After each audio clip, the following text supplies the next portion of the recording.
नाशिकच्या येवल्यातील मटण खानावळ या राज्यामध्ये प्रसिद्ध असून राज्याच्या कानाकोपऱ्यातनं खवय्ये मटण खायला येवल्यामध्ये येत असतात।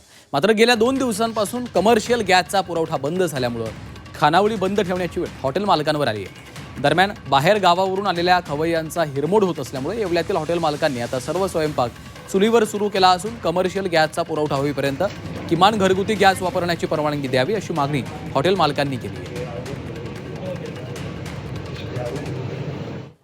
परिस्थितीमुळे ज्यावेळेस हॉटेल आम्ही 1 दिवस बंद ठेवलं, कारण व्यावसायिक गॅस पुरवठा पूर्णपणे बंद होता। त्याच्यानंतर आम्ही तो पर्याय शोधून काढला। आम्ही आमच्या चूल वगैरे त्या पेटवल्या आणि त्याच्यानंतर कारण आमच्याकडे ग्राहकांची येणारी संख्या खूप मोठी, तर आम्हाला त्यांना तात्काळात बसायचं नव्हतं म्हणून आम्ही त्या चुलीवर स्वयंपाक करण्यास सुरुवात केली।